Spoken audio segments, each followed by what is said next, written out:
The University of Santo Tomas is honoring the memory of Pope Francis by displaying several items he used during his 2015 visit to the campus. For more details, we have mobile journalist Evan Tarinque. Hi Evan, ano-ano bang mga memorabilia ang makikita natin dyan? Angela, naka-display dito sa main building ng University of Santo Tomas ang ilang mga memorabilia na ginamit ni Pope Francis noong 2015 papal visit. Actually, sa likod ko, kung matatanaw nyo, ikot na lang natin, puntahan na lang natin. Nasa likuran ko, actually, ito yung main display nung ilang mga memorabilia si Pope Francis. Makikita natin. Ito, yung papal chair. Nalapitan lang natin. Ito yung papal chair na inupuan ni Pope Francis noong 2015, nung pagpunta niya dito. Ayon sa ating mga nakausap, ito daw ay ginawa ng ilang manlililok mula sa may Laguna. Pastor Bonus, ibig sabihin daw niyan ay Good Shepherd. Pagdating naman dito sa may case basket, ito, sa may glass case ito, makikita dito yung ball pen na ginamit ni Pope Francis. Meron din siya ditong itong personal message, no? Dito sa may papel, ang nakalagay dyan sa personal message na iyan ay may the Lord bless all those studying and working for a culture of encounter. Sinulat yan mismo ni Pope Francis nung bumisita siya dito sa UST noong 2015. Ito naman yung kanyang logbook kung saan siya nagpumirma. At ito naman yung kanyang UST ID na niya nung pagpunta niya dito. Naglagay rin yung UST ng isang libro, no? Kung saan pwedeng maglagay ng dedication ng ilang mga estudyante o kung sino man bumisita dito, pwede sila magsulat ng message nila para kay Pope Francis. Diego Angela? Yes, Evan, magkakaroon ba ang UST ng mass or activities in the next few days?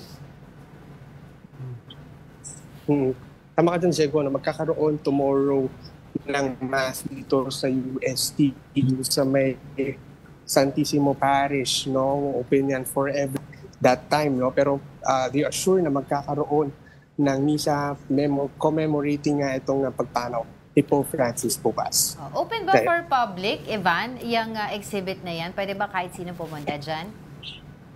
Tama ka doon, Angela, no? Itong exhibit ito ay open for public, no? Simula 6 a.m. ng umaga hanggang 9 p.m. ng gabi, no? So usually yung mga tao pupunta dito ay kailangan lang nila magdala ng ID, no? Ipapakita yan sa guard at maglalagay sila doon sa ilang mga security points dito sa loob ng eskwelahan. At pati dito, pagpasok sa main building, meron security guard, may mga security personnel. So ipapakita nila yan, maglalagay sila para ma-document yung kanilang pagpasok dito. Pero itong exhibit ito is open for public. Yun nga, no, inaanin yung mga ibang tao na pumunta dito, magdasal, mag-alay ng dasal, mag-alay ng message para nga kay Pope Francis. Angela. Yan, Evan, kasi yung baka kasi yung mga ibang viewers natin na hindi naabutan si Pope Francis, yung importance kasi ng UST, nandiyan nangyaring interfaith prayers with other religions, no? Which is one of the first of its kind sa Catholic faith, and also yung nagkaroon ng yung ecumenical meeting among non-Christian leaders, no? But nakalagay ba dyan with pictures or at least mga stories dyan sa display na yan dyan about what happened when he visited UST? Actually, Diego, no, kung pupuntahan natin dito, meron nakalagay dito yung dedicated na coffee table book kung saan makita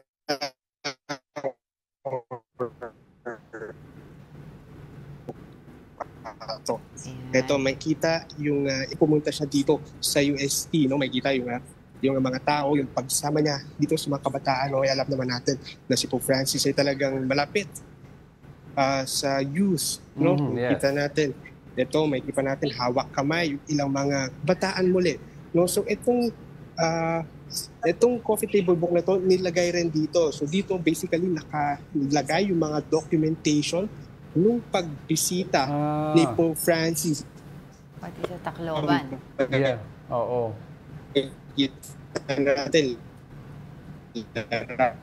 Medyo nawawala ka, Evan. Evan, pihit ng konti. Sayang yung sinasabi. Nakasakay siya doon sa Pope Mobile. Yan. basang-basa ng ulan. Diego. Yeah, Ivan, yung book na yan, is that for display or do they have also copies of that book na pwede i-bilhin? Yes, Diego, itong book na to actually is for display. Nandito lang yan sa may dito yan sa mismong UST Museum, no? Pero we're still checking if kung pwede bang makabili yung public nitong yung librong ito kasi napakadaming documentation, napakaraming litrato. Basically, yung kabuuhan ng trip ni Pope Francis dito sa Pilipinas mula from punta niya dito sa UST, pagpunta niya ng Tacloban, pagpunta niya ng Manila Cathedral, and nandito sa loob ng coffee table book. At for sure, maraming mga Katoliko ang gustong makakita at ma-experience or ma-relive yung moment na iyan. Oo. Evan, very quickly lang para lang mas malinaw tayo, malaman natin mga kapatid. Hanggang kailan ulit yung exhibit na yan?